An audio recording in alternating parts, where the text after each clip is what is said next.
நாய் கூட சுதந்திரத்துக்கு வேண்டி போராடவில்லை. இந்த மனுஷங்களுக்கு மத்தியில வாழ்றதே பெரிய போராட்டமா இருக்கு. இதை நாங்க சுதந்திர போராட்டத்துக்கு வேற தனியா போய் போராடணுமா? இலக்கை பற்றி பேசுவதற்கு பிஜேபி RSSக்கு ஒரு துளி கூட அதில் விடுதலை கிடையாது. ஏனென்று கேட்டால் RSS தலைவருடைய வீட்டில் இருக்கும் நாய் கூட சுதந்திரத்துக்கு வேண்டி போராடவில்லை.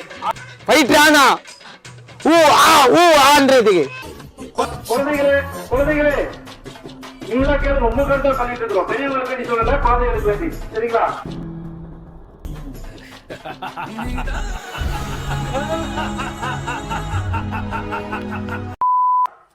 சுபாஷ் சந்திர போஸ் அவர்கள் அந்த படையை திறக்கும் போது அவருக்கு நிதியுதவி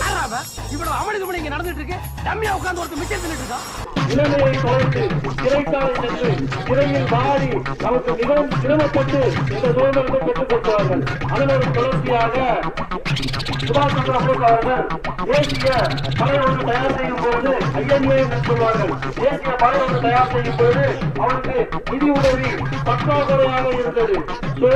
நிதி பிரச்சனை வந்து ஓரமா வச்சுட்டு பின்னாடி இருக்க 2 பேரையும் தூக்கி போட்டு 2 மிதிங்க பாஸ். முதல்ல ஒரு மனுஷன் இங்க தொண்டையிலேயே கத்திட்டு இருக்காரு, ஒண்ணுமே பண்ணாம சும்மா நினைத்து வந்ததுல இருந்து 2 பாட்டும் தனியை தீர்த்துட்டாங்க. பேசிட்டே இருங்க, நான் போய் டீ குடிச்சிட்டு வந்துடுறேன்.